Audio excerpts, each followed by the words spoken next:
And the Son, and the Holy Spirit. Amen. Please be seated.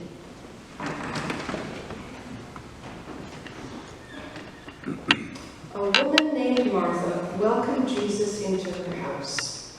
She had a sister named Mary, who sat at the Lord's feet and listened to what he was saying.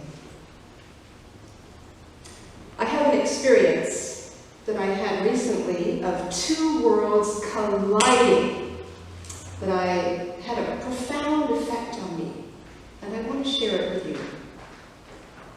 So, as you probably all know, I have recently, in May this year, been ordained to the diaconate, and eventually I will be ordained to the priesthood. And the process of ordination in Toronto, you probably remember this, in the Toronto Diocese, it's a bit of a lengthy one, so it's 2 years. And about 2 years ago, when I had just entered the process, I was getting used to referring to myself as a postulant. And then explaining, no, I wasn't going to become a nun, because if anybody knew what postulant means, they thought of the Sound of Music. And I was at a clergy pre-Lenten retreat day in the city, and the guest speaker there that day was Sister Sue Mosteller. And I was inspired and moved by her stories when she told about living in community at L'Arche Daybreak, and her years spent living in community with the Sisters of St. Joseph. But what moved me the most was some bizarre event that happened in the cloakroom at the end of the day, and we were leaving. And it was February, right? So it was cold, it was a really cold day, and the cloakroom has this it's a big cloakroom, but there's this regular little door that you have to sort of all shuffle through to get into the cloakroom. And that door is right by the main doors of the church.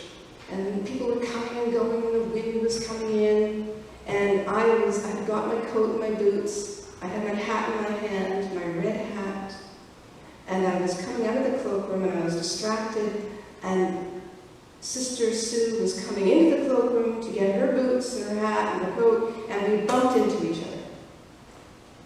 And in the bumping into each other, I dropped my hat, and she picked it up, and she said, "Oh, I love your red hat. I have a red scarf. They would look beautiful together." So we laughed, and she gave me back my hat, and then she leaned in and she asked me who I was.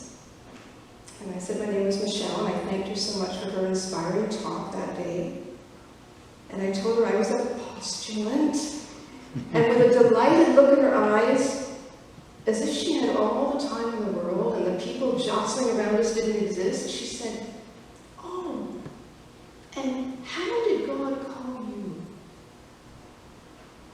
So aware of the scene and the time, and she probably won't leave, I tried to tell her as fast as I could my story of God's calling.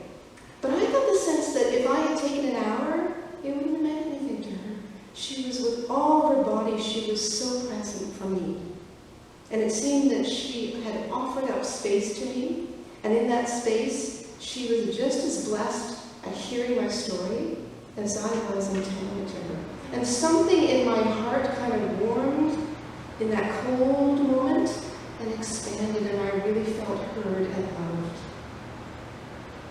The laws of physics brought us together, right? Our physicality, our goofiness, and our bumping together and dropping hats, our exchange of words, color connected us. And offering up space for me and listening to her whole body, our conversation quickly shifted from color and social things, physical things, to deeper spiritual matters. Jesus entered a certain village where a woman named Martha welcomed him into her home. She had a sister named Mary. The story we read this morning in Luke's Gospel speaks of the interconnection and the interdependence of the temporal world and the eternal world. So what do I mean by that? Well, you're probably thinking of the classic reading of Mary and Martha's story.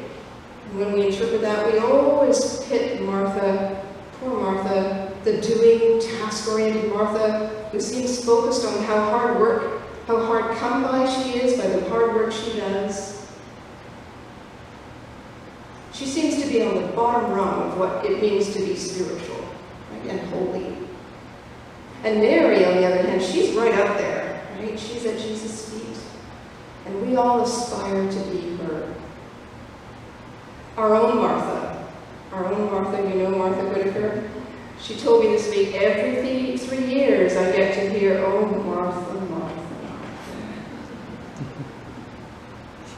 The fact that Martha and Mary were sisters, in my opinion, is significant. Sisters, coming from the same womb, but unique. You may have 2 children, or you may know someone with 2 children. A friend of mine has 2 girls. She said, I don't know how they both came from me. They're completely different, opposite ends of the spectrum. 2 sides of a coin, though, these sisters, Mary and Martha. And as sisters, these 2 sisters orbit around Jesus in this story. They're drawn to him. And their unique way of being in this world is put into action by the presence of God. The story of the 2 sisters also speaks of the centrality of Jesus. It would seem that Jesus Christ is the glue that holds everything together. So the story begins with an introduction, not of Mary, who we hold up here, but of Martha. And the story is anchored, it's anchored in a home, not just any home, not Mary and Martha's home, but Martha's home, at a meal. And you can sense, if you close your eyes, the busyness, the energy, the banging of pots and pans. I'm sure Martha was banging pots and pans. The clinking of jugs of wine and cups, laughter, the aroma of a well-cooked meal, all mingling with sweaty people, dusty sandals at the entranceway. Martha interacts with the physical space, right? She's working with the food and the dishes, her home, the village. And all that adds up to our lives, our practical lives, of living in Brampton, the way we are, anchored to this earth and earthly things. And they are all these things crucial to who we are, right? Crucial to our identity, where we go and where we come from and what we do during the day and the meals we cook. We can't get away from it, and we must not ignore it. It's all part of God's creation. Our physical space is sacred. And Martha refines this physical space. It is through her efforts that Mary is able to experience Jesus fully. Martha's invitation and her hospitality create space for this deep, attentive listening to happen. Just like between Sister Sue and I. Opening the doors, setting the table, preparing the food, welcoming the stranger. Martha's industrious nature, her outspokenness, set the stage for the next part of the story. It is one thing to take pride in your house, keep it squeaky clean, bake the finest bread, open your doors, invite the guest in, give her the best seat in the house. But then to kind of ignore her, or listen with one eye on the goings-on about the table, fish for compliments about your cooking and flair for design, or simply just straight out talk about yourself the whole time. It would seem that Martha kind of gets stuck in that, right? She kind of gets stuck in kind of an egocentric loop. It is poor Martha's weakness, her disease. Martha had a sister named Mary who sat at the Lord's feet and listened to what he was saying.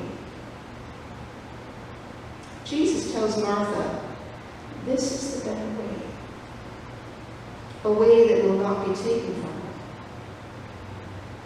And when Jesus said those words to Martha about Mary sitting at his feet listening, what was Jesus alluding to? Was Jesus implying that Mary was modeling how when we move out from such an egocentric focus, it's then that we enter a deeper awareness or experience of God in our midst? There is a physical world that anchors us and motivates us into action, but that can also bind us and limit us. And there's a spiritual world beyond our egocentric small selves, where we are in union with God. But the one is not divorced from the other. Mary could not have met so intimately with Jesus if it were not for Martha. And Martha needs her sister to draw out her dark side, into which Jesus speaks truth and healing. Spirituality does not make us leave our lived reality. Rather, it actually is something that draws us deeper into it. Deeper into connections between things and the experience of being alive. The gospel story of Martha and her sister Mary clearly demonstrates the symbiotic relationship of the temporal. On some level, we act out this gospel story every Sunday morning. We prepare our house, we open the doors, and then we get to work. We read scripture. A few of us preach. All of us listen and reflect on our lives. And then upon reflection, we acknowledge our weakness. We confess our sins. We receive forgiveness. And then the table is set. The wine is poured, the bread is broken. And we turn our hearts to the broken and the risen Christ. And somewhere in all of this, there is an intertwining, the dance of earthly things and heavenly things. The two sisters. As a sacramental people who worship the incarnate God, we look upon created earthly things as evidence of God's presence on earth. The beautiful architecture, the lofty ceiling, the dark wood, standing in contrast with the crisp white linens. It all moves us, right? Draws us into reflection about our God. As fragile human beings, travailing in a wounded world, we look upon our brokenness as evidence of Jesus' solidarity with us and his journey to the cross. The sweat and tears, our hurt feelings, our grief, standing in contrast with joy and dancing. It all moves us, draws us into the bosom of our Creator. But if we stop like Martha did, merely at the love and care for earthly things, if we stop at tending only to our own health and happiness, there is a danger of staying earthbound, ego-centered. Jesus said, Mary has chosen the better way that won't be taken from her. We must pay attention to our surroundings, give hard work its place of honor, pay attention to what brings us joy and what brings us pain. mustn't stop there.